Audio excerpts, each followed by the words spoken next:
महादेव के वरदान के फलस्वरूप ही शनि देव कर्म फलदाता के रूप में नवग्रहों में से एक ग्रह के रूप में स्थापित हो गए।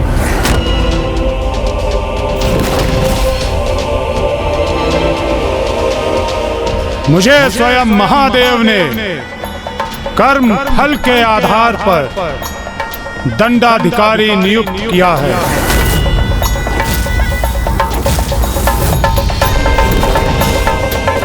इसलिए अब मैं सभी को उनके कर्मों का उचित फल प्रदान करूंगा।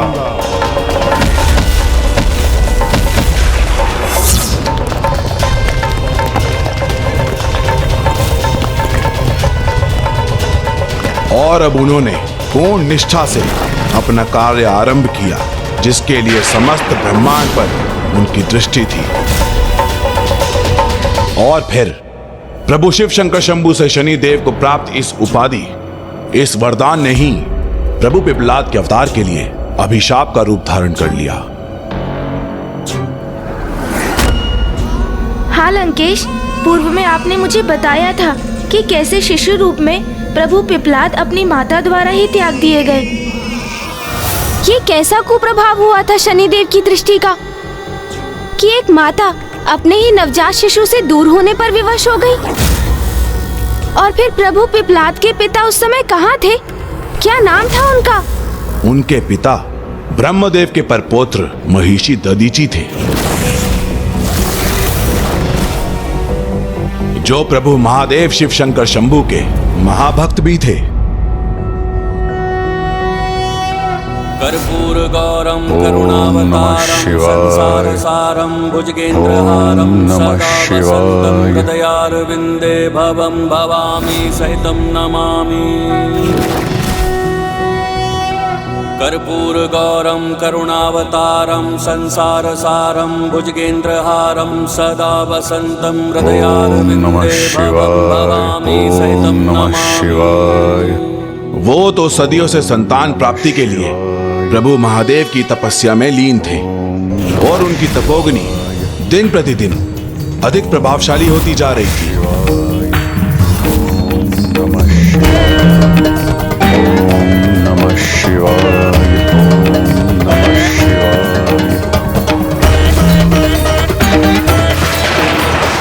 उनकी तपोग्नि को शीतल करने के लिए वर्षा के नियंत्रक देवता देवराज इंद्र ने उन पर जल की वर्षा कर दी। ओम नमः शिवाय। ओम नमः शिवाय। ओम नमः शिवाय।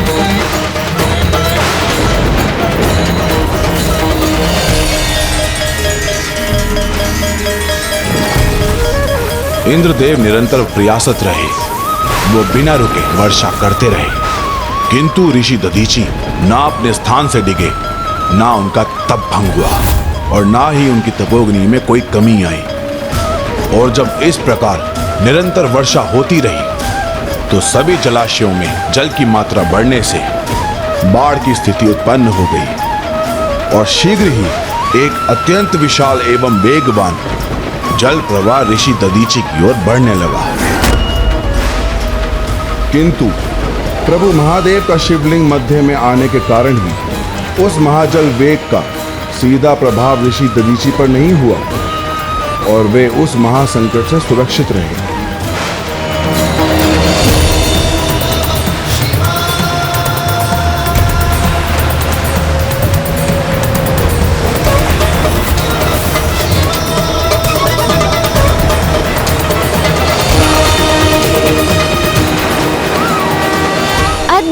वहाँ पिताश्री प्रभु महादेव की तपस्या में लीन ऋषि दधीची की रक्षा स्वयं प्रभु महादेव के शिवलिंग ने कर ली।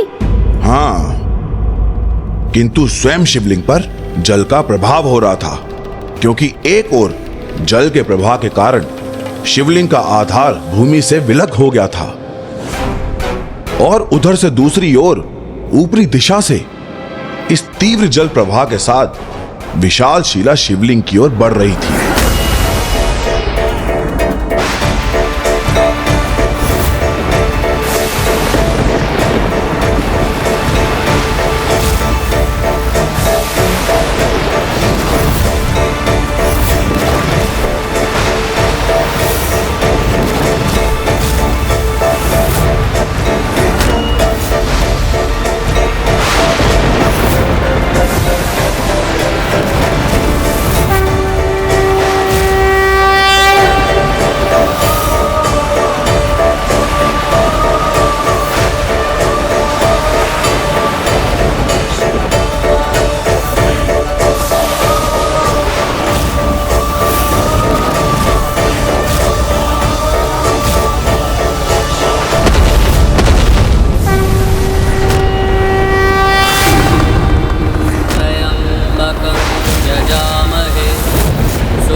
रूपमिव बन्धनामृत्यैर्मुक्ष्येमामृता आपकी तपस्या सफल हुई महर्षि। प्रभु प्रणाम प्रभु।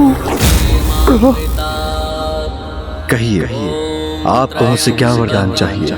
प्रभु, मैंने तो यह तपस्या संतान प्राप्ति के लिए ही की थी। मुझे वरदान दीजिए कि मुझे एक तेजस्वी पुत्र प्राप्त हो। आपने एक पिता के समान अपने हाथों में भरकर मेरे शिवलिंग का ध्यान रखा, जिससे मैं अत्यंत प्रभावित हुआ। इसलिए मैं आपको वरदान देता हूँ कि मैं स्वयं आपके पुत्र के रूप में प्रकट होऊंगा, कि मैं स्वयं आपके पुत्र के रूप में प्रकट होऊंगा, कि मैं स्वयं आपके पुत्र के रूप में प्रकट होऊंगा। धन्यवाद प्रभु, बहुत बहुत धन्यवाद।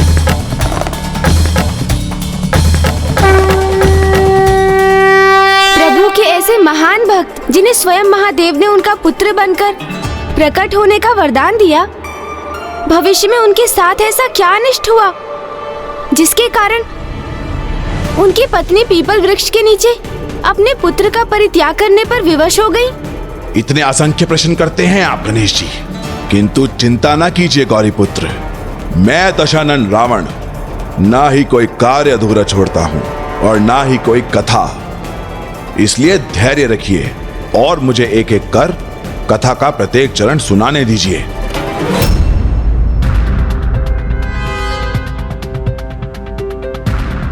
अति उत्तम।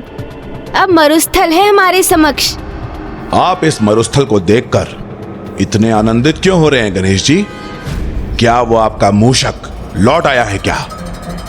क्या आप किसी योजना का निर्माण कर रहे हैं? क्या है आपके मन में? लंकेश जी, आप तो मुझसे भी अधिक प्रश्न करने लगे। प्रतीत होता है आप पर भी मेरी संगति का प्रभाव हो रहा है। मेरे प्रश्न को टालिए मत। जितना पूछा है उसका उत्तर दीजिए। आप व्यर्थ ही संदेह कर रहे हैं मुझ पर। आप अपना ध्यान कहीं मत भटकने दीजिए, कथा पर ही उसे केंद्रित रखिए। और जहाँ तक मेरा प्रश्न है, मैं तो अभी भी अपने बाल स्वरूप में ही हूँ ना, तो प्रत्येक नवीन दृश्य को देखकर उत्सुक और आनंदित हो उठता हूँ। इसलिए इस मरुस्थल को देखकर भी अचंभित हो गया। अब शीघ्र आगे बढ़िए, ताकि आज हम सूर्यास्त की पूर्व ही समय पर सकुशल लंका पहुंच सकें। चतुर गणेशा।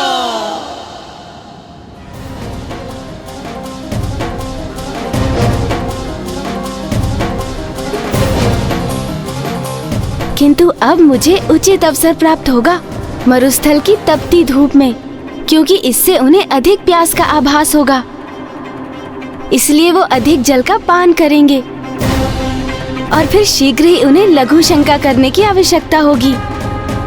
लंकेश को आत्मलिंग मेरे हाथों में सौंपना ही होगा और फिर मैं इस आत्मलिंग को यही मरुस्थल में स्थापित कर दूंगा। हे सूर्यदेव, आप तो बस आज अपने ताप को अधिक बढ़ा दीजिए। क्या हुआ लंकेश जी? कृपया मुझे आगे की कथा तो सुनाइए। तपस्या संपन्न होते ही ऋषि दधीचि अपनी पत्नी देवी सुवर्चा के निकट लौटे और उन्हें प्रभु के वरदान से अवगत कराया। तो वो भी अत्यंत आनंदित हुई और फिर समय बीतता गया और शीघ्र ही देवी सुवर्चा ने गर्भ धारण कर लिया।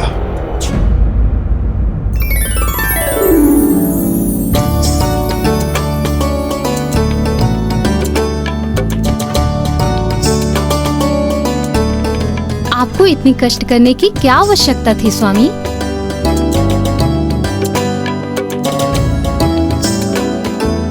ऐसे समय में अपनी होने वाली संतान एवं उसकी माता की देखभाल एक पिता नहीं करेगा तो कौन करेगा? और आपके गर्भ से तो स्वयं महादेव जन्म लेने जा रहे हैं। उनकी सेवा से पीछे कैसे हट सकता हूं मैं? अर्थात आप इतनी सेवा मेरी नहीं उनकी कर रहे हैं।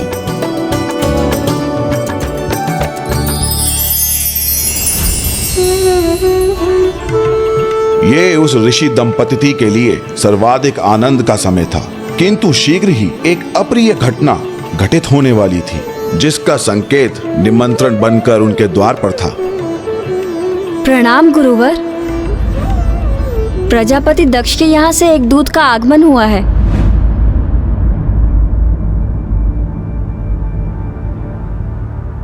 उन्हें यहां बुला लाइए।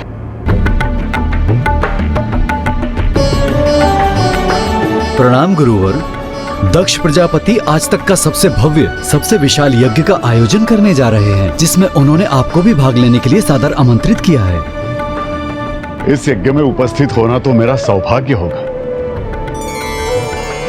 तब ऋषि दधीचि ने यज्ञ के निमंत्रण को ही स्वीकार नहीं किया था, अपितु उन्होंने तो आने वाले संकट काल को ही निमंत्रण दे दिया था। संकट काल? आपको जल चाहिए होगा लंकेश, ये लीजिए।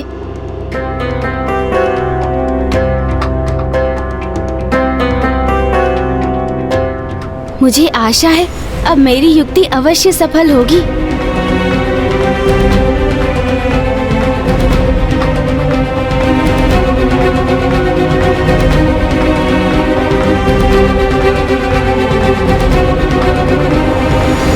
किस विचार में डूब गए हैं आप गणेश जी? यही कि क्या ये वही यज्ञ था जिसमें माता सती? हाँ, ये वही यज्ञ था जिसमें प्रजापति दक्ष ने मेरे प्रभु महादेव शिव शंकर शंभू का अपमान करते हुए इस यज्ञ में भाग लेने का निमंत्रण नहीं भेजा था, और माता सती बिना निमंत्रण प्राप्त किए हटकर अपने पिता के यज्ञ में चली गई। प्रजापति दक्ष स्वयं प्रभु शिव से ईर्ष्या का भाव रखते थे और जगत के परम पिता के प्रति ईर्ष्या करने के अपराध के परिणाम स्वरूप उन्हें अपने कर्मों के अनुसार उसका दंड तो भोगना ही था। इसलिए शनि देव की दृष्टि उन पर पड़ चुकी थी। उधर प्रजापति दक्ष का यज्ञ आरंभ ही हुआ था कि इधर शनि देव ने अपने आगमन के पूर्व संकेत देने आरंभ कर दिए, और फिर अंततः यज्ञ स्थली पर आगमन हुआ शनि देव का।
खड़ाऊ का खंडित होना शनि की दृष्टि का संकेत होता है। हाँ, चरण पादुकाओं का खंडित होना अथवा पृष्ठ एवं शरीर के जोड़ों में अचानक उठने वाले आलस्य और पीड़ा का उत्पन्न होना शनि देव की ही दृष्टि के संकेत होते हैं। ऐसी अवस्था में हमें अपने विचार, व्यवहार और कर्मों के प्रति सजग होकर स्वयं में सुधार लाने की आवश्यकता होती है। और यदि कोई ऐसा ना करे तो लंकेश? तो उस स्थिति में शनिदेव की दृष्टि का प्रकोप अनेकों कष्ट उत्पन्न करता है, जो प्रजापति दक्ष के साथ भी हुआ, क्योंकि वो ना तो प्रभु के प्रति अपने द्वेष के भाव को नियंत्रण पा सके और ना ही अपने खड़ाऊ के खंडित होने पर उसका संकेत समझ सके, और शनिदेव की दृष्टि से अनभिज्ञ रहकर यज्ञ स्थल पर पहुंच गए, जहां अन्य अतिथियों के साथ महर्षि दधीचि भी उपस्थित थे। समस्त देवी देवताओं, ऋषि मुनियों की उपस्थिति में वो महायज्ञ आरंभ हुआ, जिसमें सहर्ष उपस्थित होने शीघ्र माता सती भी वहां पहुंची। और जब उन्हें प्रभु महादेव शिव शंकर शंभू के लिए वहां आसन दिखाई नहीं दिया, तो वो अत्यंत आहत हुई तब उन्होंने अपने पिता से इसका उल्लेख किया तो दक्ष प्रजापति ने महादेव का और अपमान कर देवी सती के हृदय को एक और बड़ा घाव दिया। क्यों आई हो तुम यहाँ पर? अपने पति का चयन तुमने हमारी इच्छा के विरुद्ध किया। जिसके प्रेम में अंधी होकर तुमने पिता पुत्री के संबंध का सम्मान नहीं किया। अरे उसे इस महायज्ञ में तो क्या, मैं किसी यज्ञ में आमंत्रित नहीं करूंगा। आपने अपनी जीवा से परमेश्वर का अपमान किया है, इसीलिए अब आपका भला नहीं हो सकता पिताश्री। मैं घोषणा करती हूँ कि आज से मैं दक्षदायिनी नहीं कहलाऊंगी। आपकी पुत्री के रूप में मुझे अपना परिचय स्वीकार नहीं है। और सत्य तो ये कि अब मुझे जीवित रहने का अधिकार ही स्वीकार नहीं। हे योगाग्नि, प्रकट हुई और अपने में समा के भस्म कर दीजिए मुझे।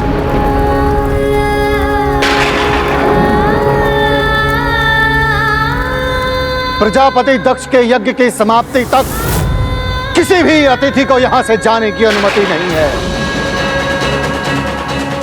अब इस यज्ञ में कौन रुकना चाहिए? इस यज्ञ में मैं उपस्थित नहीं रह सकता। जहां अनेकों देवता देवी सती के आत्मदाह के पश्चात भी यज्ञ में बने रहे, वहीं ऋषि दधीचि ने तत्काल अपने इष्ट प्रभु महादेव के अपमान का विरोध किया। प्रभु शिव के अपमान और माता सती के देह त्यागने के उपरांत ये यज्ञ अब खंडित हो चुका है। ये अग्निकुंड अब एक चिता के समान है। इस यज्ञ से अब कल्याण नहीं, मात्र और मात्र विनाश होगा।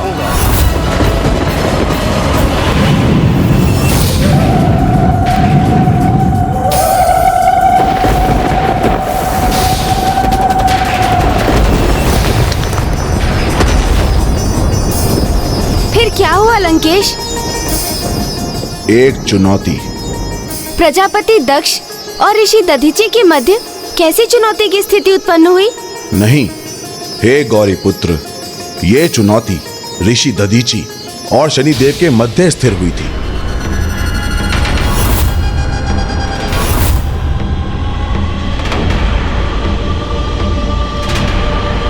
ऋषिवर, ऋषिवर, ऋषिवर, ऋषिवर।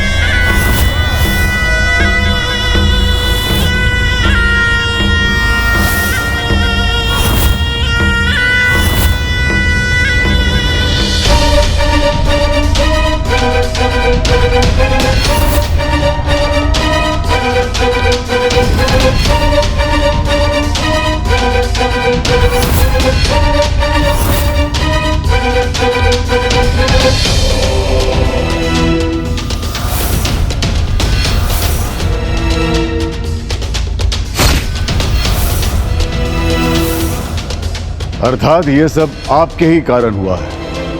आपकी ही दृष्टि का प्रभाव है शनिदेव। ये मेरा नहीं ऋषिवर, ये उस प्रत्येक जीव के कर्मों का फल है जो अनुचित कर्म करता है। मैं तो मात्र माध्यम हूँ, महादेव की आज्ञा अनुसार उनकी इच्छा को पूर्ण करने का निमित्त मात्र। यदि कोई प्रभु महादेव का ही अपमान करेगा, उनके अस्तित्व को नकारने का दुस्साहस करेगा, तो उसका फल तो उसे अवश्य भोगना पड़ेगा।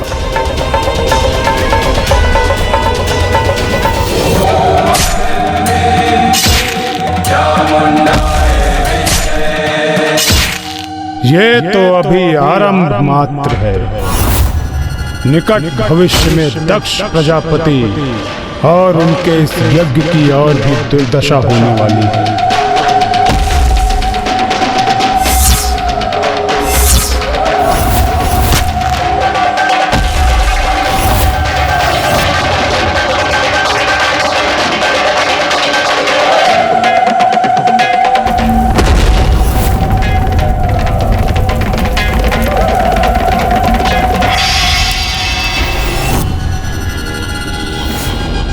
आप इतने निष्ठुर इतने कठोर कैसे हो सकते हैं? ऋषिवर, मैंने आपसे पूर्व में ही कहा कि आप मुझे दोष मत दीजिए। मैं तो महादेव की इच्छा का निमित्त मात्र हूँ। इसलिए दक्ष के दुर्भाग्य पर शोक मनाने के स्थान पर आप स्वयं सावधान हो जाइए। मुझे सावधान होने की भला क्या आवश्यकता है? मैंने क्या अपराध किया? और आप अकारण मुझे अपने प्रकोप का भागी नहीं बना सकते। इतने भी आश्वस्त मत रहिए ऋषिवर, क्योंकि आपको भी अभी अपने पूर्व जन्म के कुछ कर्मों का फल प्राप्त करना शेष है। आप कुछ भी कह लें शनिदेव, किंतु मुझे अटूट विश्वास है कि आप मुझे प्रभावित कभी नहीं कर सकते। इसका प्रत्यक्ष प्रमाण तो आपके समक्ष है। मैं आज दक्ष प्रजापति के यज्ञ में उपस्थित रहकर भी आपकी दृष्टि से सर्वथा सुरक्षित हूं। अवश्य ऋषिवर, क्योंकि आज आपका संतुलन स्थापित था। वो संतुलन जो अच्छे समय पर तो स्थिर रहता है, किंतु बुरे समय में अस्थिर होकर अनुचित कार्यों के लिए प्रेरित करता है। मैं किसी भी अवस्था में अपना संतुलन खो बैठूं, यह असंभव है। अपनी कथनी को करनी में बदलना अत्यंत कठिन होता है ऋषिवर। बुरी परिस्थिति का सामना होने पर श्रेष्ठ पुरुष भी विचलित होकर सुपथ से भटक जाते हैं। ऐसे ही विपरीत समय में मनुष्य के वास्तविक चरित्र का परिचय प्राप्त होता है। तभी ज्ञात होता है कि एक सत्पुरुष वास्तविकता में सदैव सत्पुरुष ही रहता है अथवा वो पशुवत व्यवहार कर दुष्कर्म करने लगता है। किसी पर मेरी दृष्टि पड़ती है ऋषिवर, तो वो अपनी भूल सुधारने के स्थान पर और अधिक अनुचित कर्म करने लगता है, और उसके अपराधों की अति होने पर उसका भयानक अंत निश्चित है। और जब आप पर मेरी दृष्टि का प्रभाव होगा, तब आपका भी यही परिणाम होगा ऋषिवर।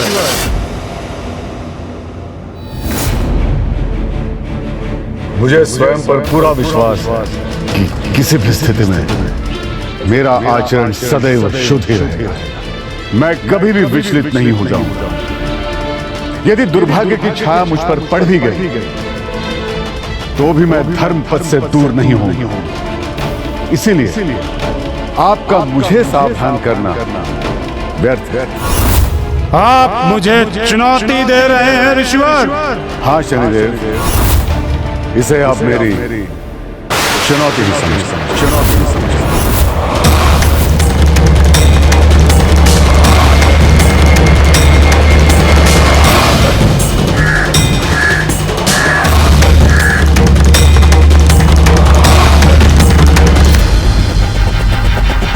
ऋषिवर, ऋषिवर, ऋषिवर, ऋषिवर।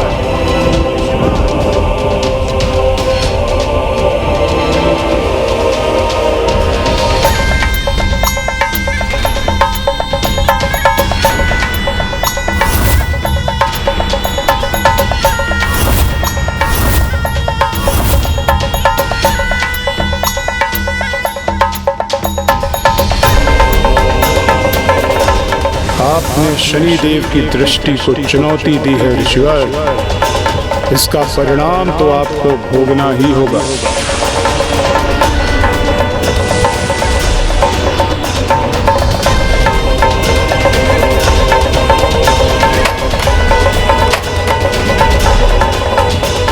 ये क्या? आश्रम का द्वार खंडित हो गया? ऋषिवर, ये मात्र प्रथम संकेत है मेरी दृष्टि के प्रभाव का। यदि ये शनिदेव की दृष्टि के प्रकोप का आरंभ है, तो मुझे तनिक भी विचलित हुए बिना अपने संपूर्ण आत्मबल से उसका सामना करना चाहिए।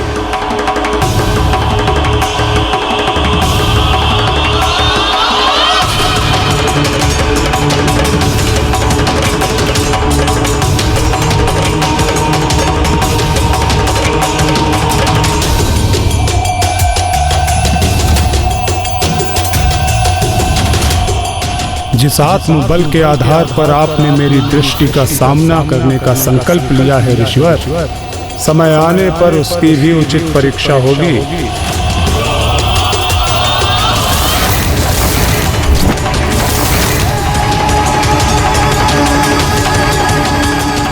आश्चर्य! जिस ग्रह में स्वयं महादेव जन्म लेके प्रकट होने वाले थे, वो महान शिव भक्त भी शनिदेव की दृष्टि से नहीं बच सके।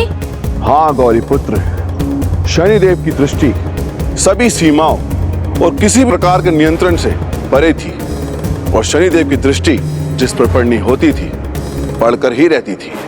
और इसी क्रम में देवराज इंद्र पर भी शनिदेव का प्रभाव होने ही वाला था। इंद्रदेव पर? देवराज इंद्र को शक्ति की बड़ी ही लालसा थी, और उन्होंने अहंकार में आके दंडनीय अपराध भी किए थे, और शनिदेव की दृष्टि उन पर पड़ने ही वाली थी।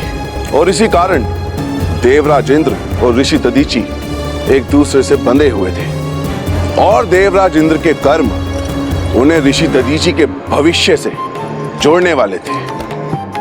अर्थात देवराज इंद्र और ऋषि दधीचि पर एक साथ शनिदेव की दृष्टि का प्रकोप पड़ना कोई संयोग नहीं था, कोई गहरा संबंध था। हाँ, और ये जुड़ाव दो चरणों में प्रकट होने वाला था। प्रथम था शनिदेव की दृष्टि का देवराज इंद्र पर पड़ना, और द्वितीय था उनकी दृष्टि के प्रभाव से देवराज इंद्र से एक बड़ी भूल के उपरांत ऋषि दधीचि के समीप पहुंचे। किंतु देवता होने के उपरांत भी क्या इंद्रदेव शनिदेव की दृष्टि से नहीं बच सके? शनिदेव की दृष्टि से कोई सुरक्षित नहीं। जिस तरह समय से कोई छिप नहीं सकता, मृत्यु को कोई छल नहीं सकता, उसी तरह शनिदेव की दृष्टि से कोई नहीं बच सकता, चाहे वो मनुष्य हो, असुर हो, या स्वयं भगवान ही क्यों ना हो।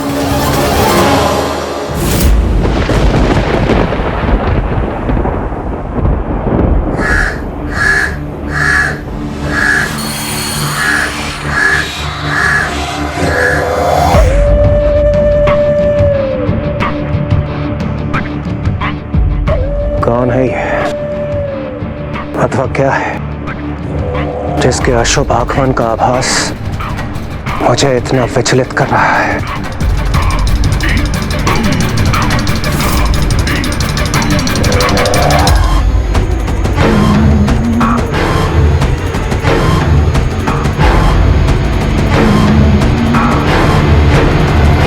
कुछ कर्मों का लेखा जोखा तो अभी आपको भी देना शेष है देवराज, इसलिए मैं शनिदेव आप पर अपनी दृष्टि डालने आ रहा हूँ।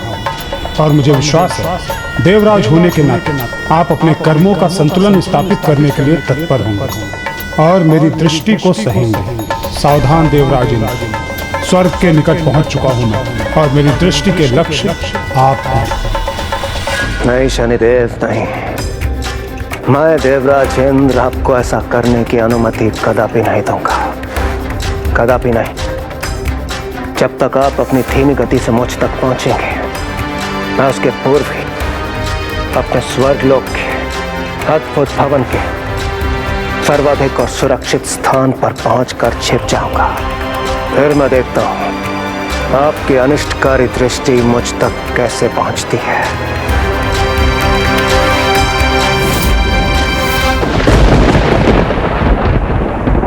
शनिदेव हर किसी को उसके कर्मों का फल देते हैं, किंतु उनकी यही कर्तव्य परायणता एक पिता बनने को तरस रहे एक ऋषि एवं एक अजन्मे शिशु के लिए दंड बनने वाली थी।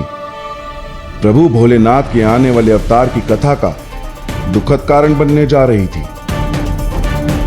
उधर प्रजापति दक्ष का यज्ञ आरंभ ही हुआ था, इधर शनिदेव ने अपने आगमन के पूर्व संकेत देने आरंभ कर दिए, ऋषि दधीची और इंद्रदेव दोनों के जीवन पर शनिदेव की दृष्टि का ऐसा क्या कुप्रभाव पड़ा होगा कि जिसके परिणाम स्वरूप प्रभु पिपलाद का जीवन ही प्रभावित हो गया।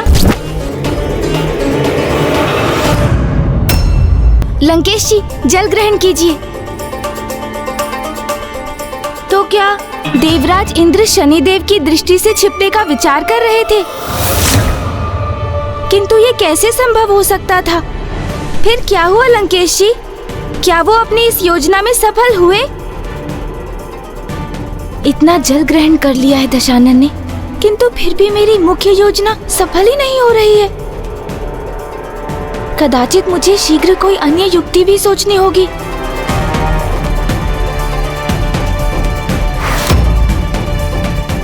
यहाँ मरुभूमि में वायु का प्रवाह धूल को गतिमान कर रहा है। समझ गया। लाइए लंकेश, दीजिए मुझे।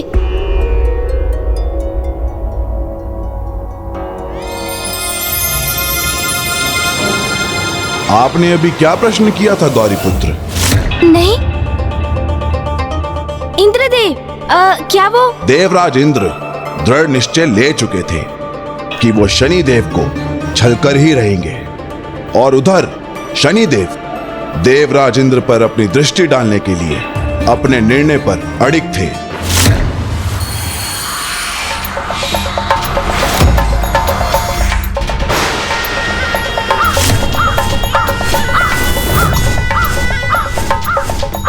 सावधान देवराज इंद्र, स्वर्ग के निकट पहुंच चुका हूं मैं, और मेरी दृष्टि के लक्ष्य आप हैं।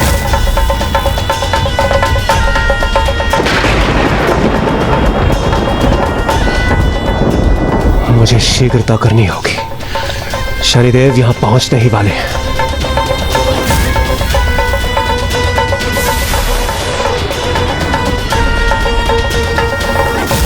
ये तो शनिदेव की दृष्टि की परछाई है, अर्थात वो मेरे अत्यंत निकट है।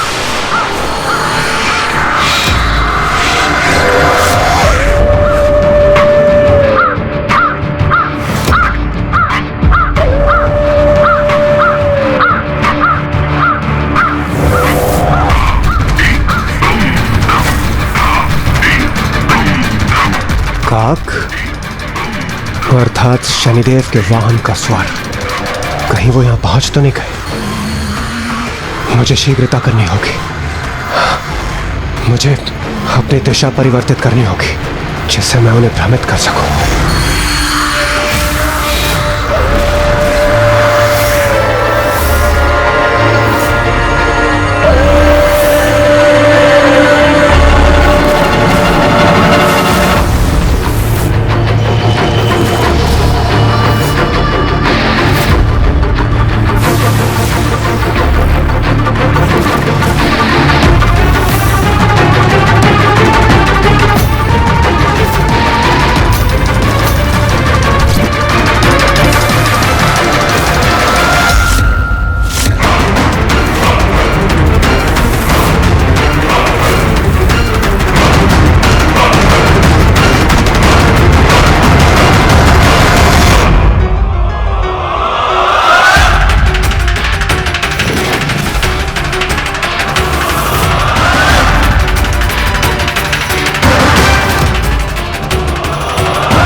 शनिदेव, शनिदेव, आपकी इस दृष्टि को अब यहीं रुकना होगा, क्योंकि अब मैं जहां प्रवेश करने वाला हूं, वहां स्वयं मेरी प्रतिछाया को भी प्रवेश करने की अनुमति नहीं है। तो आपकी इस दृष्टि की परछाई वहां तो प्रवेश कर ही नहीं सकती। देखिए, सुरक्षित हो रहा हूं मैं आपकी इस दृष्टि की परछाई से।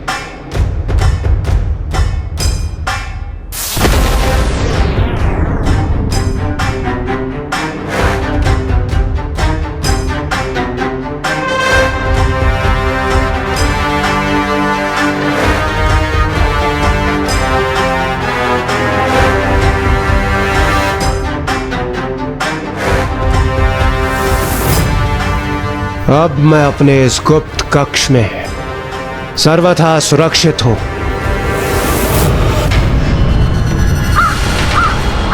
ये सर्वथा अनुचित है। देवराज इंद्र, आप मेरी दृष्टि से छिप नहीं सकते। मेरी दृष्टि सभी के लिए समान है। इसके प्रभाव से कोई नहीं बच सकता।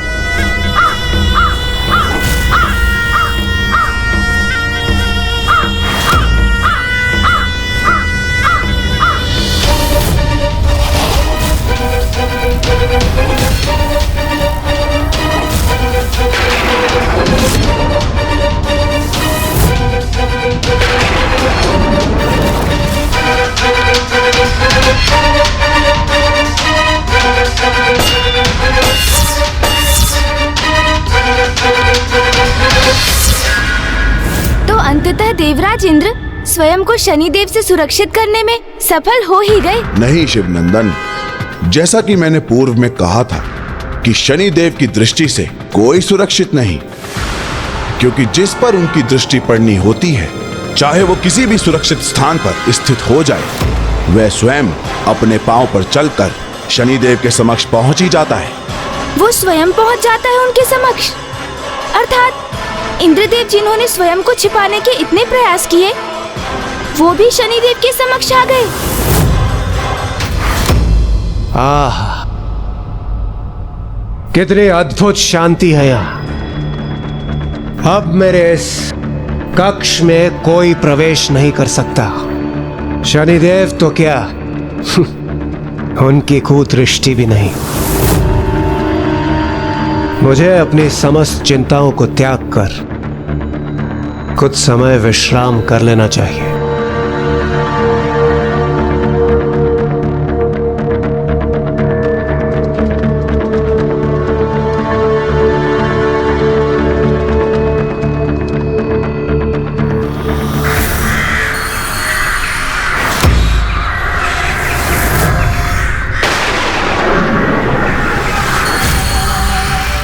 देवराज इंद्र, शीघ्र आपको मेरे समकक्ष आना ही होगा। आप कहीं भी क्यों न छुपे हों, आपका भाग्य मेरी दृष्टि के समकक्ष आपको ले ही आएगा।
शनिदेव के काग यहाँ प्रवेश तो नहीं कर गए।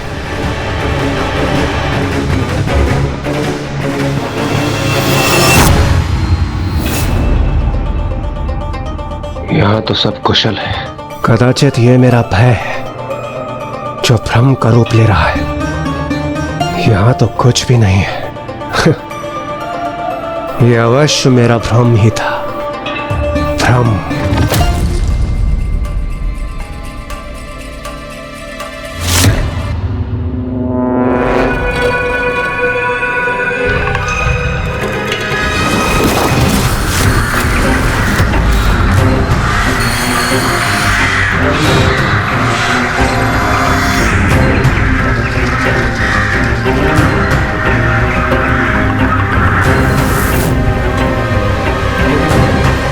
ये बार बार इस कर्कश काक स्वर का स्मरण क्यों हो रहा है मुझे? कहीं शनिदेव के काग यहां प्रवेश तो नहीं कर गए? और यदि यहां प्रवेश किया भी है तो वो छिपे कहां है?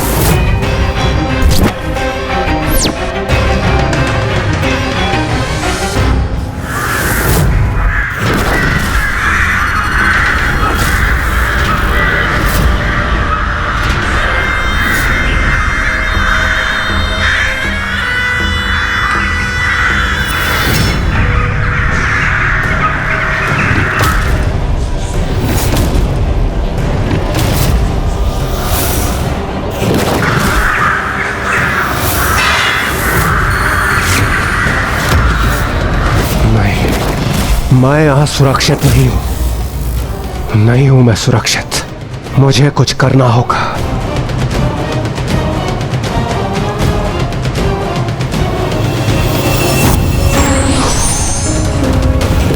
यहाँ मेरे पीछे तो कोई भी नहीं है।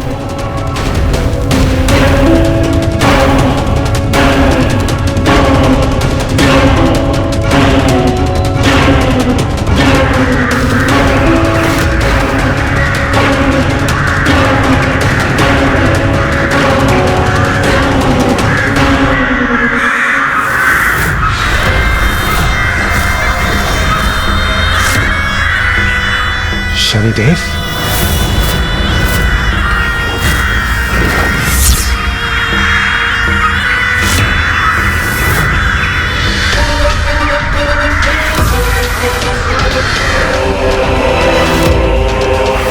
आपने उचित कहा था लंकेश। जिस पर शनिदेव की दृष्टि पड़ने का समय आ जाता है, वो ना चाहते हुए भी उनके समक्ष आ ही जाता है। इसलिए जब बुरा समय आए तो उससे भयभीत होकर छिपने के स्थान पर संयम रख उस समय का सामना करने का साहस जुटाना चाहिए, क्योंकि जो बुरे समय में धीरज खो बैठता है वो स्वयं अपने अनिष्ट के निकट पहुंच जाता है। वाह गौरी नंदन, आप तो कथा के प्रत्येक चरण से कोई न कोई नवीन सीख प्राप्त कर ही रहे हैं। इसका संपूर्ण श्रेय तो आपको ही जाता है लंकेश, क्योंकि आप जैसे महाविद्वान से ये कथाएं सुनने का सौभाग्य जो प्राप्त हो रहा है मुझे। ये तो सर्वथा उचित कह रहे हैं आप।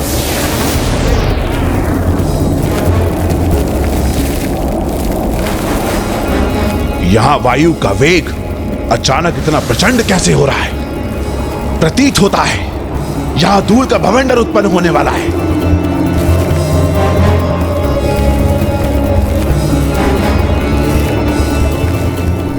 तो क्या इस बवंडर को देखते हुए कुछ समय के लिए हमारा यहाँ रुकना उचित नहीं होगा लंकेश जी?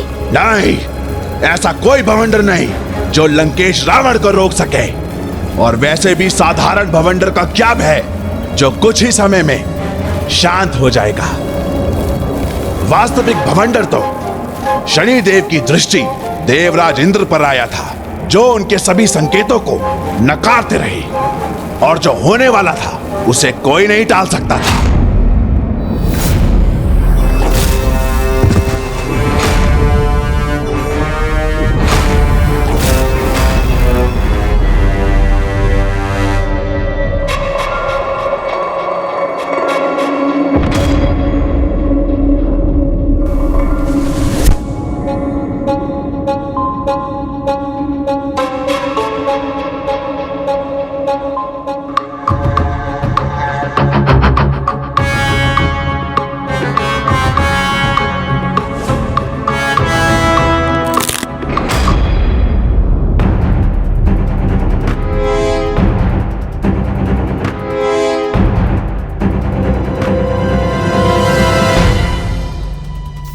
ये मेरे घुटनों में ऐसी पीड़ा क्यों उत्पन्न हुई?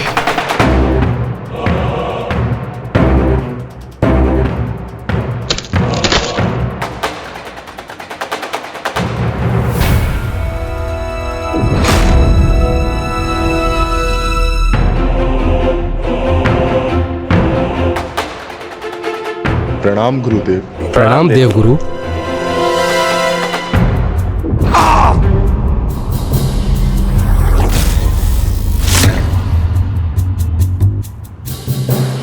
प्रणाम देवगुरु।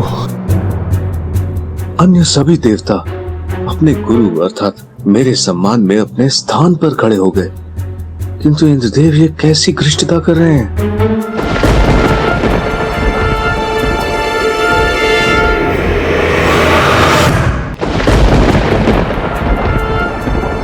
आपका स्वागत है, आइए प्रस्थान कीजिए। गुरु के आगमन पर गुरु को सम्मान देने हेतु अपने स्थान से उठकर अपनी शिष्य होने की मर्यादा निभाने में असमर्थ है आप देवराज, तो फिर मुझे गुरु कहकर पुकारने का क्या अर्थ है देवराज? नहीं नहीं देवगुरु, वो मैं... क्या आप भूल गए कि गुरु का सम्मान कैसे किया जाता है? अथवा ये भूल गए कि मैं देवगुरु आपका भी गुरु हूं? नहीं नहीं गुरुदेव, मैं कुछ नहीं भूला हूं। ना मैं आपका स्थान भूला हूं और ना ही आपका सम्मान, किंतु मेरा विश्वास कीजिए, मेरे घुटनों में अपार पीड़ा हो रही है, जिस कारण मैं उठने में असमर्थ हूं। बस देवराज,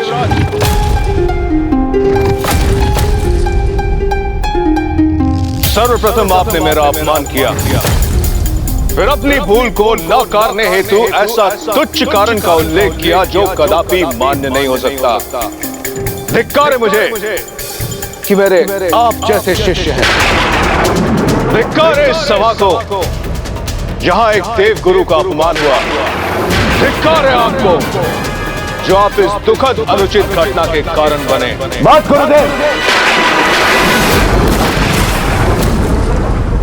यदि आप देव गुरु हैं तो मैं भी देवराज हूं, देवराज इंद्र, और इस प्रकार के शब्द आपके मुख से शोभा नहीं देते।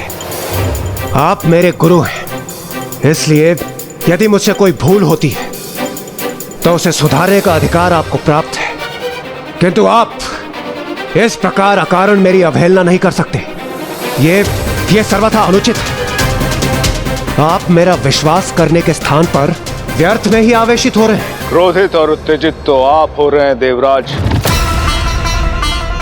आपको तो अपनी भूल का आभास तक नहीं प्रतीत होता है। आपको गुरु की कोई आवश्यकता ही नहीं है।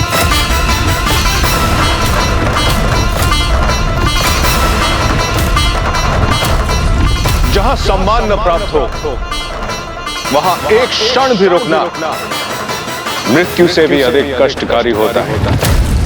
इसीलिए मैं देव गुरु बृहस्पति संपूर्ण सभा के समक्ष देव गुरु पद का परित्याग करता हूं।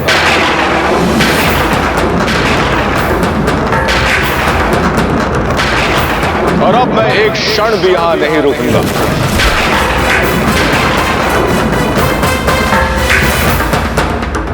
नहीं देवगुरु, नहीं देवगुरु, ऐसा अनर्थ मत कीजिए गुरुदेव। आप क्या कह रहे हैं गुरुवर? अपने क्रोध को शांत कीजिए गुरुदेव। हमारा परित्याग करने का अनर्थ मत कीजिए गुरुदेव।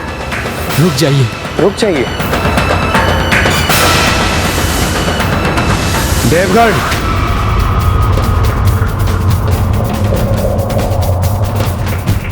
मत रोकिए इन्हें, जाने दीजिए।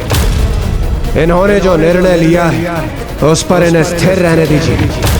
यदि इन्हें हमारा गुरु होना स्वीकार नहीं है तो हमें भी अपने गुरु के रूप में किसी अन्य का चुनाव करने की स्वतंत्रता है।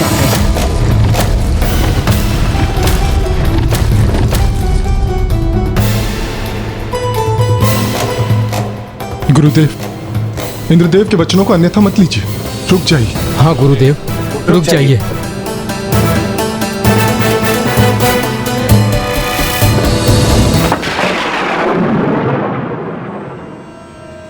ये कैसा अनर्थ है? शनिदेव की दृष्टि के प्रभाव में आते ही इंद्रदेव से बड़ी बड़ी भूल होने लगी थी। ये तो मनुष्य पर निर्भर करता है कि वो शनिदेव की दृष्टि से कैसे सामना करता है। जो मनुष्य स्वयं को सुधार लेते हैं उन पर शनिदेव की दृष्टि का कम प्रभाव पड़ता है। जो निरंतर भूल करते हैं उन पर अनेकों कष्टों की वर्षा होती है। और ऐसा ही होने वाला था इंद्रदेव के साथ, क्योंकि एक तरफ देवगुरु उनका साथ छोड़ गए और वहीं दूसरी ओर असुर राज विध्वंसक को गुरु असुर शुक्राचार्य का साथ प्राप्त हो गया।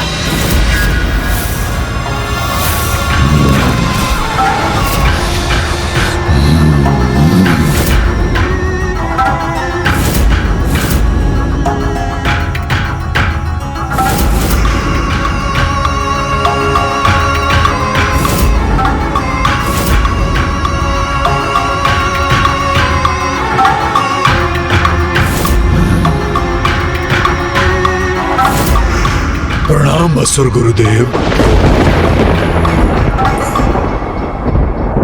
अत्यंत उचित समय में तुम्हारा आगमन हुआ है विध्वंसक। स्वर्ग लोक पर आक्रमण करने का सर्वोत्तम समय है ये, क्योंकि गुरु विहीन हो चुके देवगण उचित दिशा निर्देश के अभाव में अवश्य भूल करेंगे।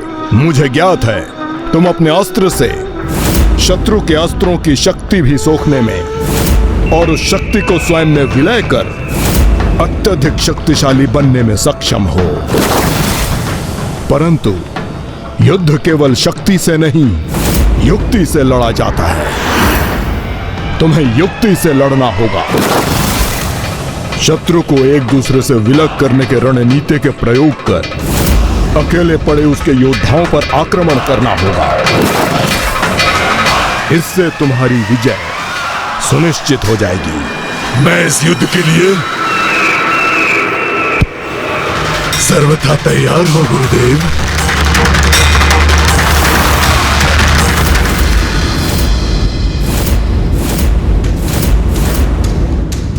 देवराज इंद्र ने तो अपने गुरु के आदेश का पालन नहीं किया, किंतु दूसरी ओर असुरों ने अपने गुरु के दिए आदेश का पालन किया।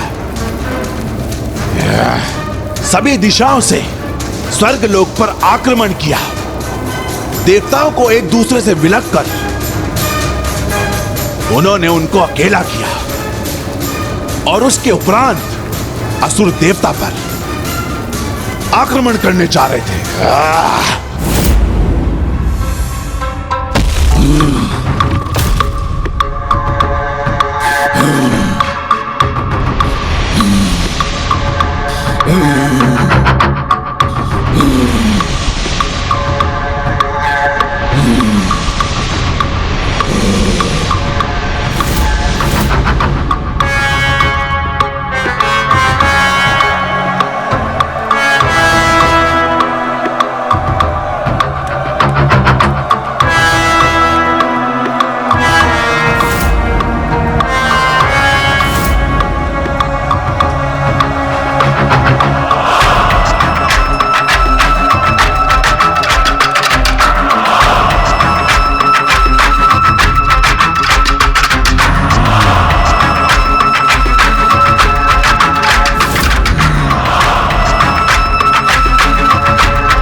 उचित है कि समस्त देवता अकेले पड़ गए हैं, क्योंकि मेरे जूर सैनिकों ने उन्हें घेर लिया है।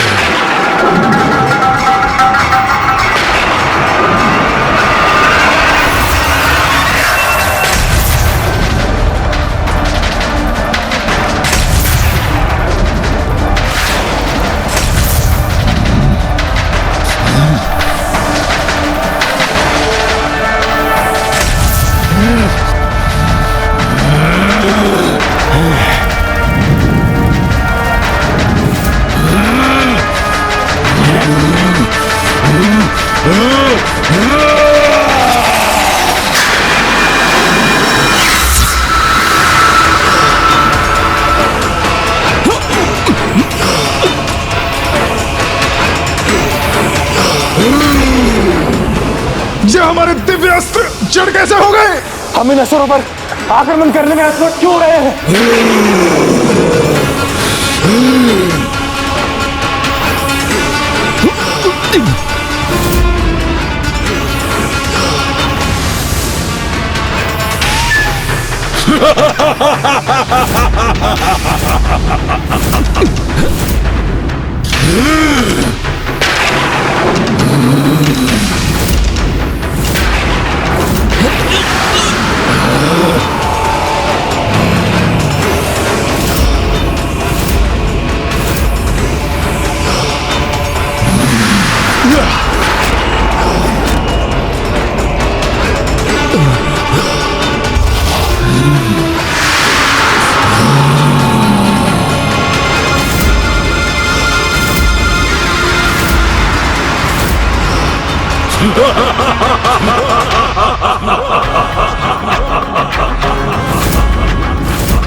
इन देवताओं के दिव्य अस्त्रों से प्राप्त हुई इस तनिक सी शक्ति में कितना प्रभाव है, तो जब इनके समस्त अस्त्र मेरे पास होंगे तो उसका कितना शक्तिशाली प्रभाव होगा। तब तो मैं उनकी समस्त शक्ति से संपन्न होके सर्वशक्तिशाली बन जाऊंगा।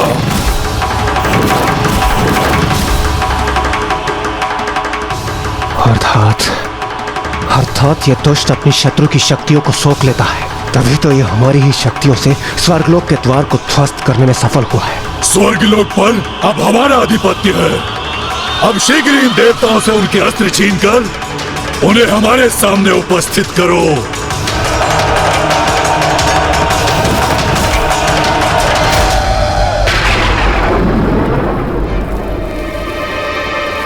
दशानन जी, आपको पुनः प्यास लगी होगी ना? किंतु मुझे बताइए कि फिर क्या हुआ? क्या वो शक्तिशाली असुर देवताओं के अस्त्र छीन सके? जल ग्रहण कीजिए लंकेश जी। चतुर गणेशा। मुझे तो पूर्ण विश्वास है लंकेश कि बलशाली असुर विध्वंसक के समक्ष तो देवता अपने घुटने टेकने पर विवश हो गए होंगे और असुर राज ने देवताओं से अस्त्र प्राप्त कर ही लिए होंगे।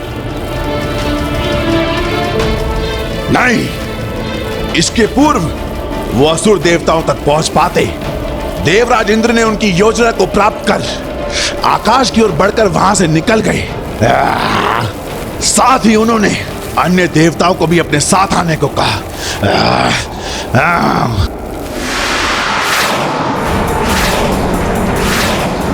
पीछा करो इन देवताओं का, चले मत दो इनको, मुझे अस्त्र चाहिए इनके।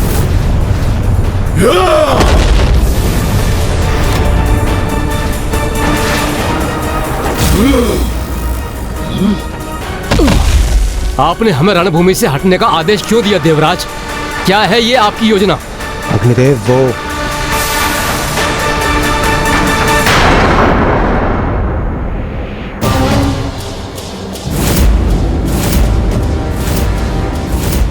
ये अवश्य शनिदेव की भयंकर छाया है जो निरंतर मेरा पीछा कर रही है। इंद्रदेव, इंद्रदेव, अग्निदेव के प्रश्न का उत्तर दीजिए। हम उन असुरों से युद्ध करने के स्थान पर रणभूमि से पलायन क्यों कर गए और हम यहाँ क्या कर रहे हैं? देवगण, आप सभी ने स्वयं देखा किस प्रकार वो दुष्ट असुर विध्वंसक हमारे अस्त्रों से जुड़कर हमारी शक्ति को सोखने में सक्षम हो चुका था। उसे भलीभांति ज्ञात हो चुका है कि वो हमारे अस्त्रों को प्राप्त कर और भी शक्तिशाली बन सकता है, इसलिए उसका हमारे अस्त्रों को प्राप्त करना अत्यंत महत्वपूर्ण है। तो अब हमारे लिए क्या मार्ग शेष है इंद्रदेव? हाँ वरुण देव, हमारे अस्त्रों को किसी सुरक्षित स्थान पर छिपाना अत्यंत आवश्यक है। हाँ, क्षीर सागर में श्री हरि नारायण के निकट हमारे शस्त्र सुरक्षित रहेंगे। प्रभु महादेव के पास भी सुरक्षित रह सकेंगे हमारे ये अस्त्र।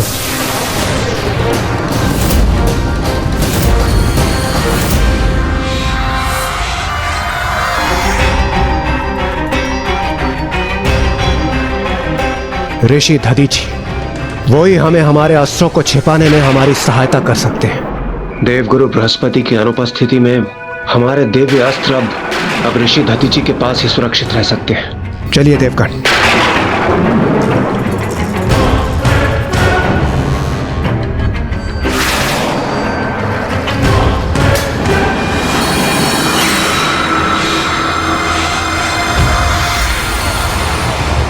ऋषि दधीचि, अब आपको ज्ञात होगा कि आप अपनी चुनौती पूर्ण करने में सक्षम हैं अथवा नहीं। स्मरण रखिएगा ऋषिवर, अब आपको अपने संयम का परिचय देना होगा।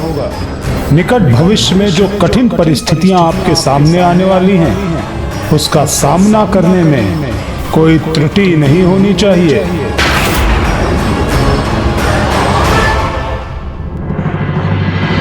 शनिदेव ने आप पर अपनी दृष्टि का प्रभाव किया है, फिर भी स्वामी आप ऐसे आनंदित प्रतीत हो रहे हैं जैसे आपको कोई चिंता ही नहीं।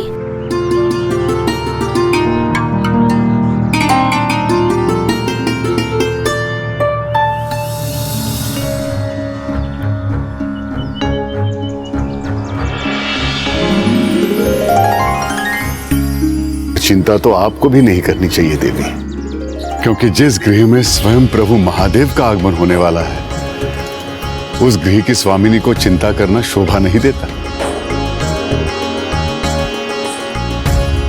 और रही बात शनिदेव की दृष्टि की,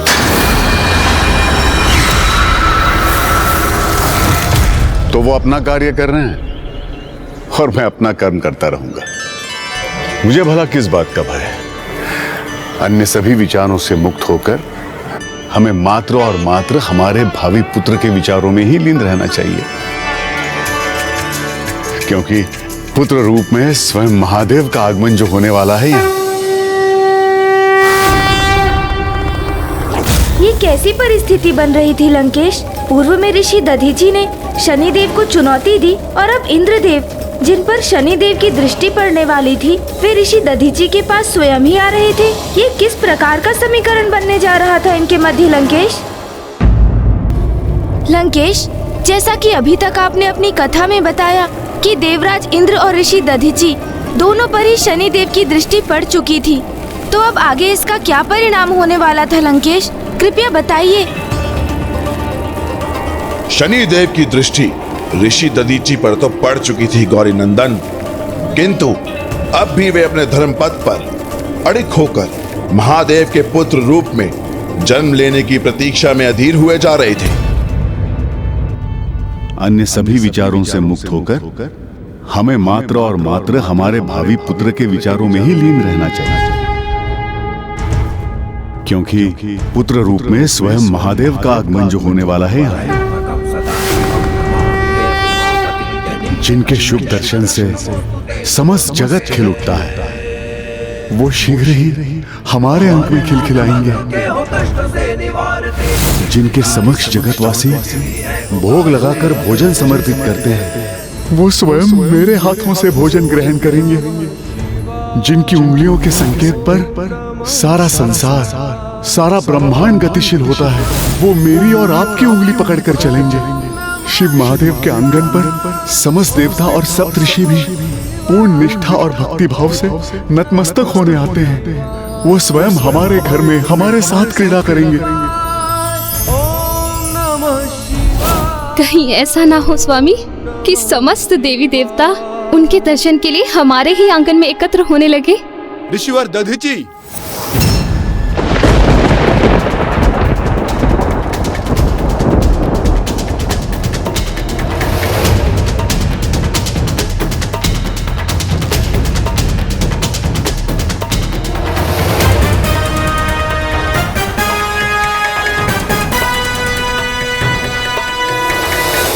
प्रणाम ऋषिवर।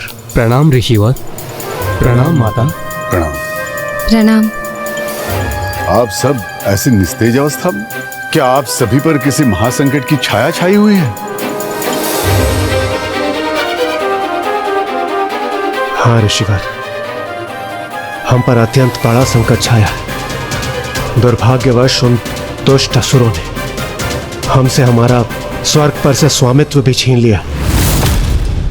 अब वो हमारे अस्त्रों को प्राप्त करना चाहते हैं, और हमारे दिव्य अस्त्र अनुचित हाथों में कदापि नहीं जाने चाहिए, क्योंकि वो असुर राज विध्वंसक हमारे अस्त्रों की शक्ति को स्वयं न समाहित कर अपराजय हो जाएगा, और हम शक्ति विहीन होकर स्वर्ग पर पुनः अपना आधिपत्य कभी भी स्थापित नहीं कर सकेंगे।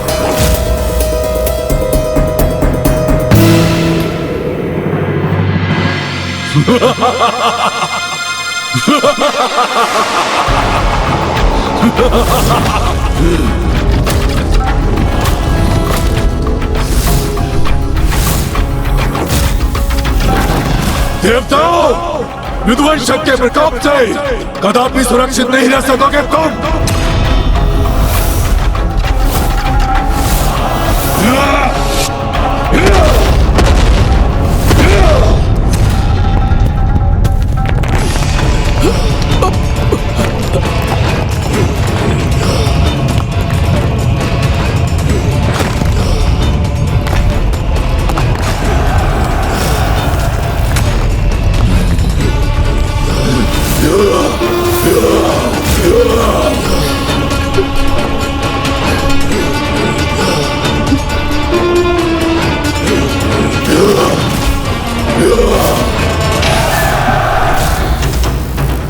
आप चिंता मत कीजिए देवी, यहाँ कोई अनिष्ट नहीं होगा।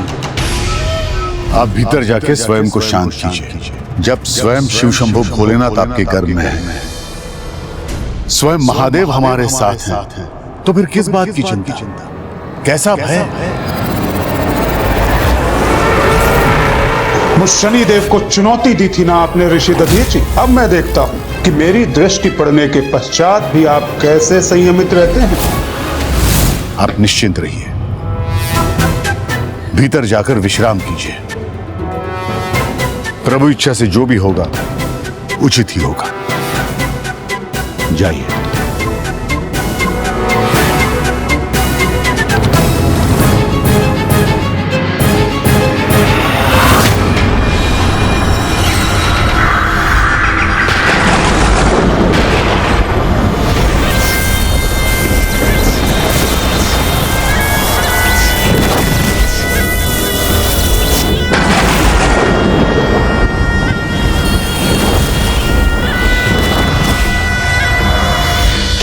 ऋषिवर को यह ज्ञात हो गया है कि उन पर शनि दशा का आरंभ हो चुका है। विपदा उनके सम्मुख मुख खोले खड़ी है, फिर भी उनका अदम्य आत्मविश्वास, अपार धीरज निसंदेह अत्यंत सराहनीय है। अब देखना यह है ऋषिवर कि आप मेरी चुनौती का सामना करते समय अपने इस आत्मविश्वास को और धीरज को स्थिर रख पाते हैं अथवा नहीं।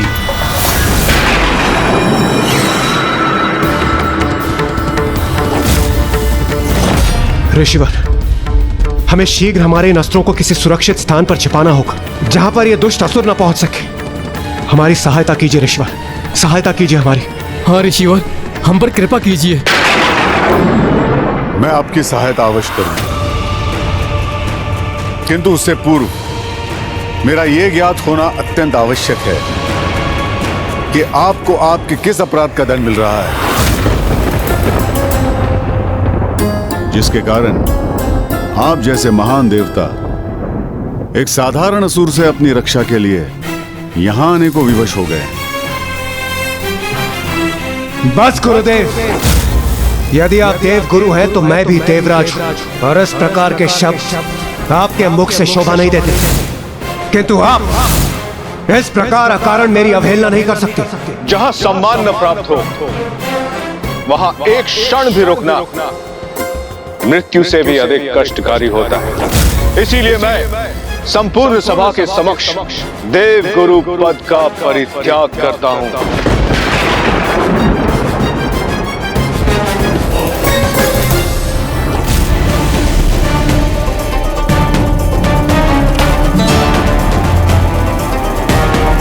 ये भवंडर तो और भी उग्र होता जा रहा है। ये मरुस्थल का धूल भरा बवंडर ही मुझे आपसे पिताश्री के आत्मलिंग को प्राप्त करने में सहायक बनेगा लंकेश। इसलिए तो मैंने इसे उत्पन्न किया है, किंतु बस अब इसे दिशा देना ही शेष है। लंकेश जी, मरुस्थल में बवंडर तो आते जाते रहते हैं, किंतु आप मुझे बताइए ना आगे क्या हुआ? ऋषि दधीचि ने फिर देवताओं की सहायता की अथवा नहीं?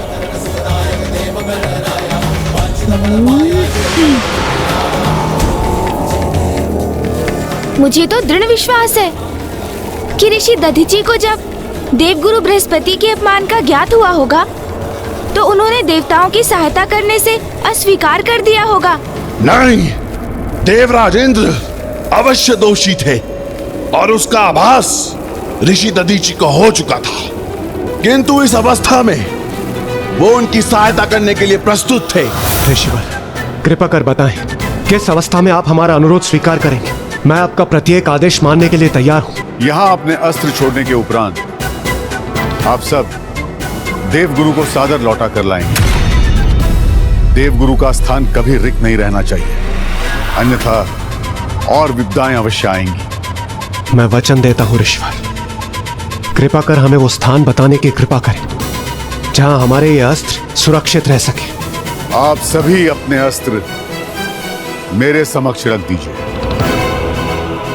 दिवस हो अथवा रात्रि, चेतन अवस्था में रहूं या अवचेतन अवस्था में, मैं निरंतर अपने शरीर का ध्यान रख उसे सर्वथा सुरक्षित रखता हूं। इसीलिए आपके अस्त्रों की सुरक्षा के लिए यही उचित होगा कि मैं उन्हें अपने शरीर में समाहित करूं।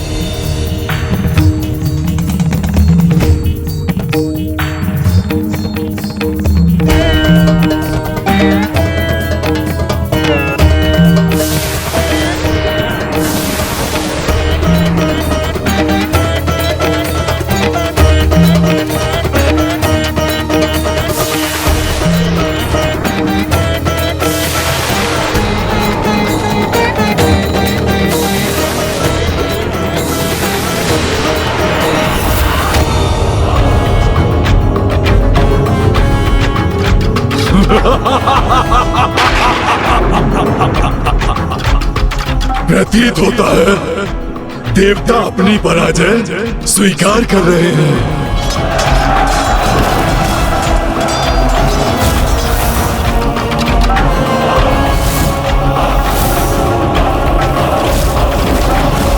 यदि ये चक्रवाती बवंडर तनिक और प्रचंड हो जाए तो प्रभु के आत्मलिंग पर लंकेश की जकड़ अवश्य मंद पड़ जाएगी। तब मैं यथाशीघ्र आत्मलिंग को अपने हाथों में लेकर यहाँ भूमि पर स्थित कर दूंगा, जिससे पिताश्री के आत्मलिंग यहीं स्थापित हो जाएंगे।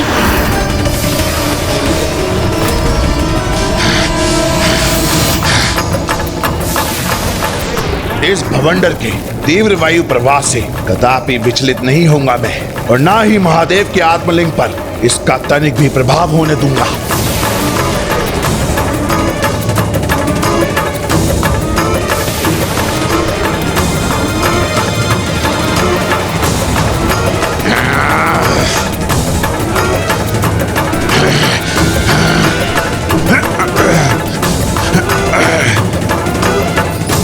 अब शीघ्र सफल होगी मेरी युक्ति।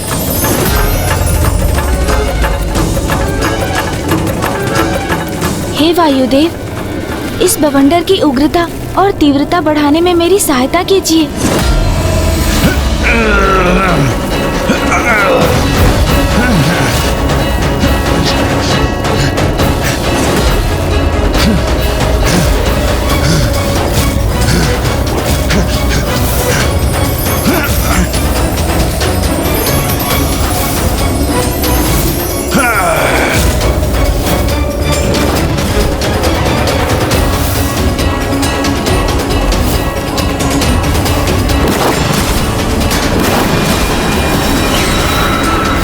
ये क्या कर रहे हैं शिवनंदन गणेश जी? ये कैसी मुद्रा धारण की है इन्होंने? कई इस भवंडर के पीछे इन गौरी पुत्र का ही तो हाथ नहीं? तो उचित था मेरा संदेह कि आप मेरे मार्ग में बाधाएं उत्पन्न कर रहे हैं। गौरी पुत्र, सर्वप्रथम मूषक को भेजकर आपने आक्रमण कराया मुझ पर। जब वो युक्ति सफल नहीं हुई तो धूल का भवंडर उत्पन्न कर दिया आपने। ये आपने उचित नहीं किया गौरी पुत्र। अब लंकेश मेरी योजना के प्रति सजग हो गए हैं, इसलिए मेरा अभी सफल होना अनिवार्य है।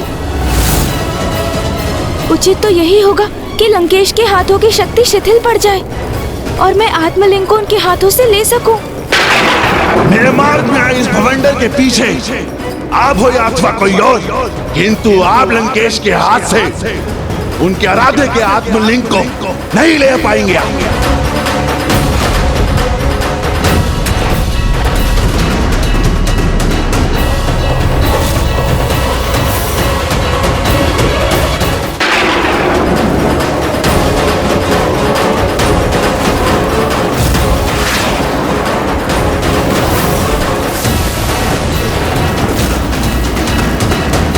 मुझे तो प्रतीत होता है लंकेश अब अधिक समय तक इस बवंडर के समक्ष स्थिर नहीं रह सकेंगे।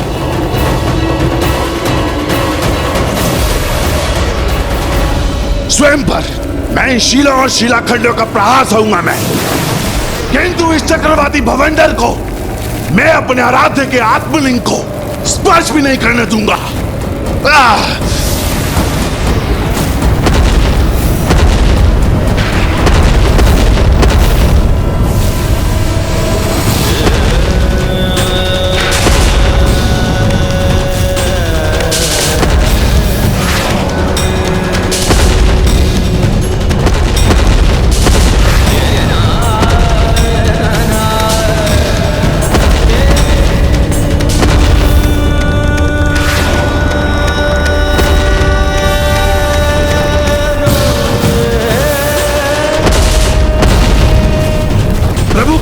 पीड़ा भी उनके वरदान के समान प्रतीत हो रही है मुझे।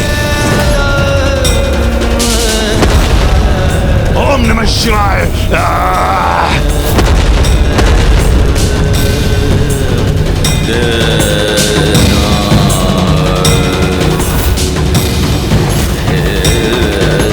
ओम नमः शिवाय।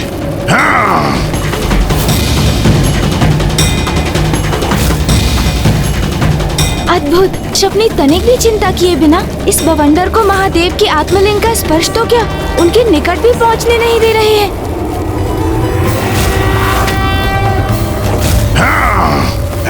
ओम नमः शिवाय। ऐसे महान शिव भक्त यदि उचित आशय और निस्वार्थ भाव से भक्ति करते तो इन्हें आत्मलिंग को अपने साथ ले जाने से रोकने की कोई आवश्यकता ही नहीं होती, क्योंकि मुझे पूर्ण विश्वास है कि इनकी निष्ठा और श्रद्धा के भाव को देखकर पिताश्री भी अवश्य अत्यंत प्रभावित हो रहे होंगे। एक महाशिव भक्त को इतने कष्ट में देखना अत्यंत कठिन है मेरे लिए।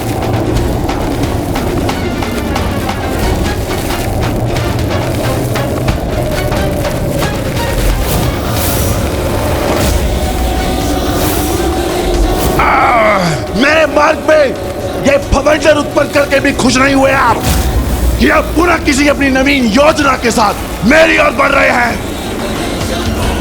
हे वायुदेव, इस बवंडर को शांत कर एक बार पुनः मेरी सहायता कीजिए आप। अब ये क्या करने जा रहे हैं?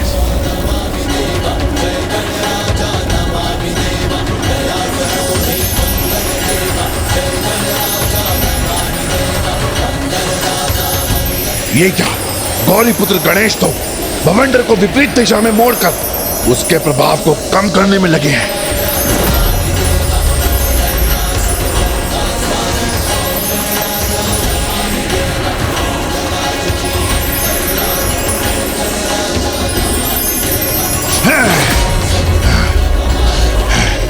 तो क्या गणेश जी ने ये भवंडर उत्पन्न ही नहीं किया, रोका है उसे?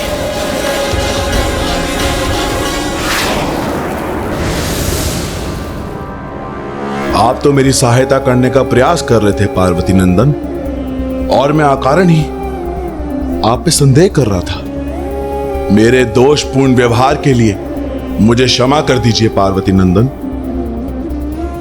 यहां एक और आप जो प्रत्यक्ष मेरी सहायता करने के लिए आप उपस्थित रहे, किंतु दूसरी ओर कोई और भी अवश्य है जो अदृश्य रहकर मेरे मार्ग में बाधाएं उत्पन्न करने का प्रयास कर रहा है।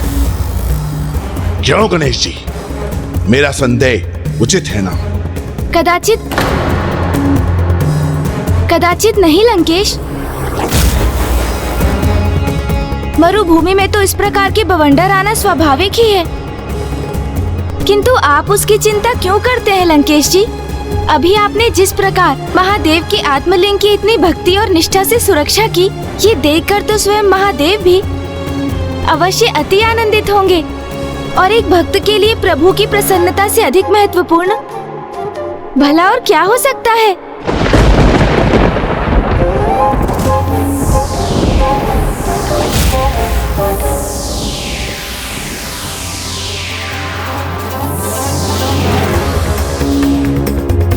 तो बताइए ना, फिर क्या हुआ लंकेश? देवता जब ऋषि बृहस्पति को मनाने वहां से प्रस्थान कर गए, तो ऋषि दधीचि ने उनके अस्त्रों को किस प्रकार अपने शरीर में समाहित कर उन्हें विध्वंसक से सुरक्षित किया? ये तो आपकी ही लीला है गौरीपुत्र। जिस प्रकार आज आपने मेरी रक्षा की, उसी प्रकार उस समय आपने ऋषि दधीचि को सुरक्षित किया था। उनके इस अत्यंत महत्वपूर्ण कार्य में आपने पंचमुखी रूप में प्रकट होकर उनकी सहायता की थी, और उसके साक्षी तो स्वयं शनिदेव भी थे।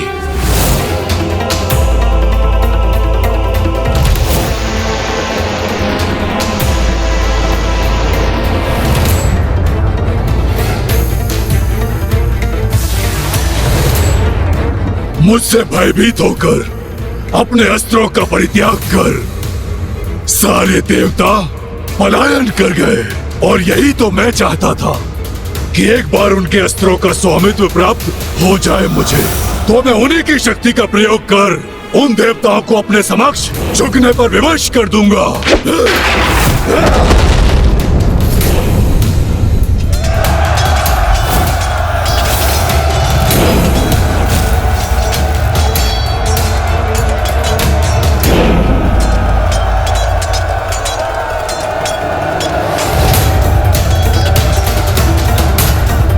इसके पूर्व के वो असुर इन देवास्त्रों के निकट भी पहुंच सके, मुझे इन्हें सुरक्षित करना चाहिए।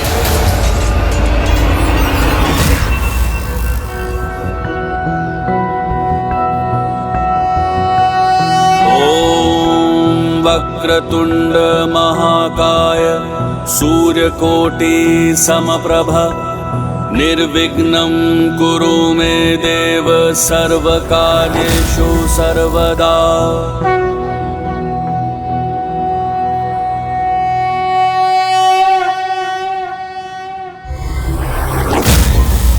हे विघ्नहर्ता, हे विघ्नकर्ता, इन असुरों से रक्षा हेतु मैं इन देवास्त्रों को अपने शरीर में समाहित करने जा रहा हूं। मुझे अपने इस कार्य में सफलता प्रदान करने की कृपा करें। ओम गं गणपतये नमः। ओम गं गणपतये नमः। ओम गं गणपतये नमः।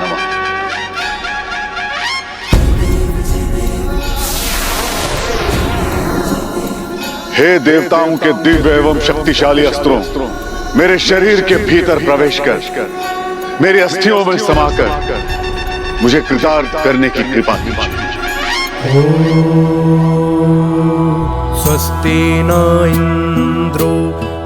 मैं इंद्रस्त्र हूँ ऋषिवर, क्या आप मुझे अपने शरीर में समाहित करने के लिए प्रस्तुत हैं? स्वस्ति नस्ताक्षरो स्वस्ति नो बृहस्पति दधातु।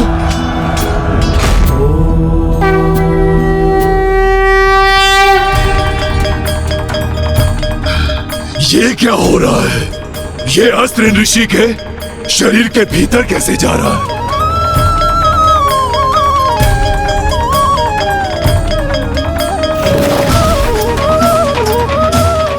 अद्भुत। ऋषि दधीची किसी भी शंका और चिंता से परे अड़िग हैं अपने कर्तव्य पर। मैं अग्नि अस्त्र हूँ, क्या अब आप मुझे अपने शरीर में प्रवेश करने की अनुमति प्रदान करते हैं?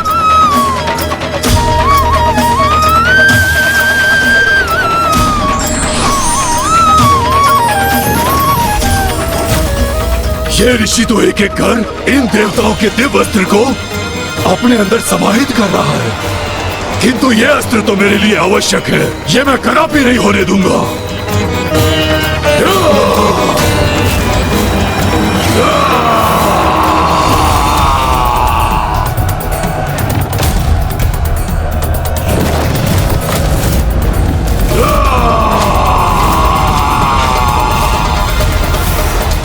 ऋषिवर, मैं सूर्यास्त्र आपके भीतर समाहित होने के लिए प्रस्तुत हूँ। हे दिव्यास्त्र, आपका भी स्वागत है।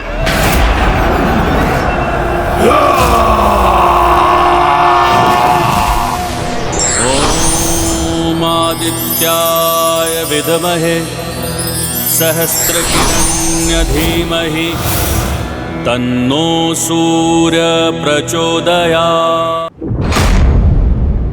ऋषिवर, अभी तक तो आपने देवताओं के अनेक अस्त्रों को अपने भीतर समाहित किया है, किंतु अब जो शेष अस्त्र हैं, इन पे मेरा ही अधिकार होगा। ऋषिवर, क्या आप मुझे अर्थात वायु अस्त्र को स्वीकार करने के लिए तैयार हैं?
कैसी अद्भुत और अपार महिमा है श्री महागणाधिपति जी की, जो संकट काल में अपने भक्त द्वारा पुकारे बिना ही उनके विघ्नहर्ता और अधर्मियों के लिए विघ्नकर्ता बनकर उपस्थित हो गए हैं।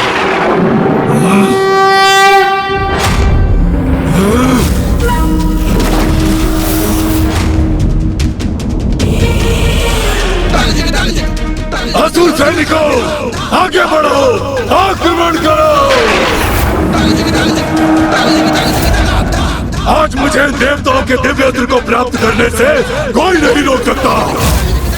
भले ही उसके लिए मुझे गजमुख को परास्त कर इन ऋषि के बख्शिस्थल को क्यों ना भेजना पड़े। मैं वरुण देव का वरुण अस्त्र हूँ।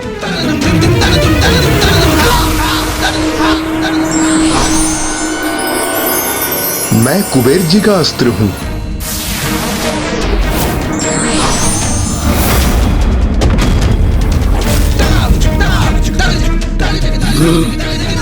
मेरे अस्त्रों के प्रहार के समक्ष कोई नहीं टिक सकेगा।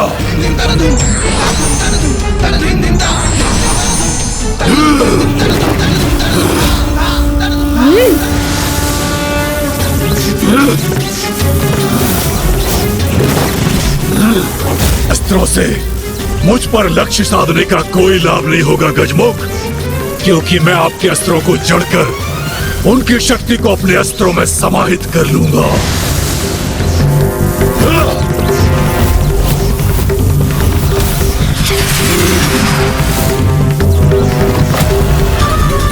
ओह, तो इस दुष्ट ने मेरे अस्त्रों को जड़ कर दिया है और मेरे अस्त्रों की शक्ति को बाहर खींचकर अपने अस्त्रों में संचित कर रहा है। गजमुख, अब तुम्हारे ही अस्त्र की शक्ति से तुम्हें आहत करूंगा मैं।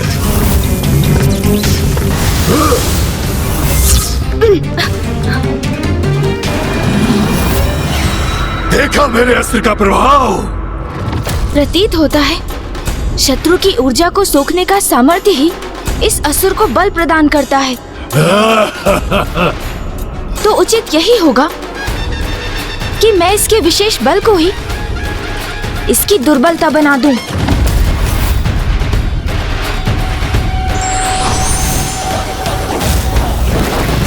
अब मेरी गदा के भार और मेरी अंकुश की ज्वाला को प्राप्त करने का परिणाम भुगतना ही होगा इस दुष्ट को।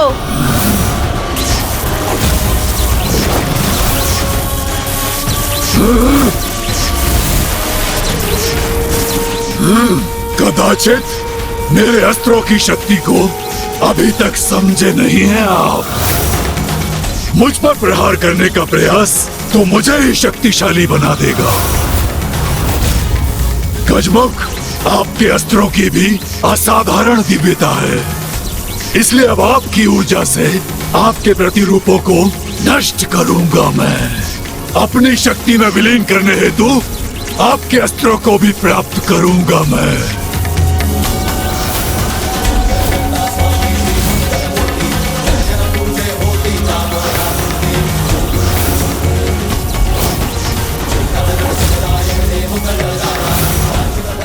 अपने अस्त्रों को धारण करना सहन नहीं हो रहा मुझे। ये तो भीषण ताप उत्पन्न कर रहा है। मेरा अस्त्र इस गजमुख के अस्त्र के समक्ष तो एक क्षण भी नहीं ठहर सकता।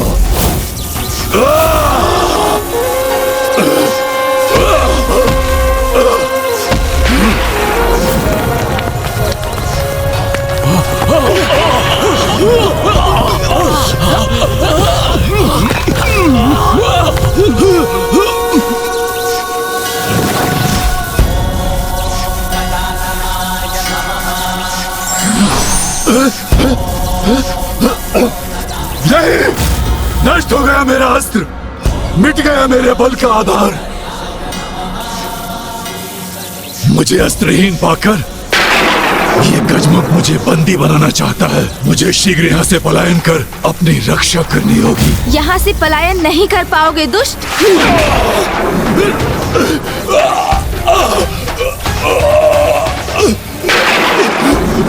ये क्या हो रहा है? मेरे नीचे की भूमि विभक्त क्यों हो रही है?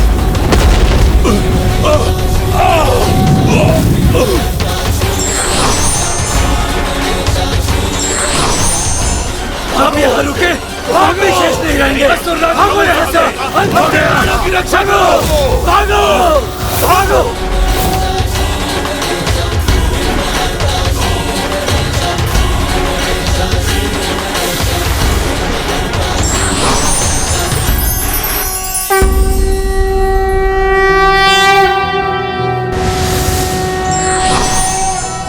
ओम नमस्ते गणपते त्वमेव प्रत्यक्षं तत्त्वमसि त्वमेव केवलं कर्तासि त्वमेव केवलं धर्तासि त्वमेव केवलं हर्तासि त्वमेव सर्वं खल्विन्दं ब्रह्मासि।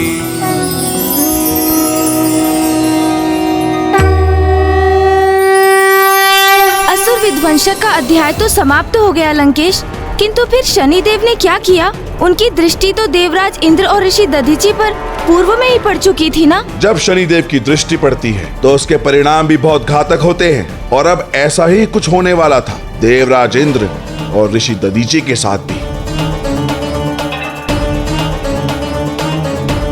बुराई अपनी सारी ऊर्जा केवल सत्य को झूठ में परिवर्तित करने में लगा देती है, जबकि सत्य स्थिर होकर केवल अपनी वास्तविक शक्ति से लड़ता है, इसलिए वो जीत जाता है।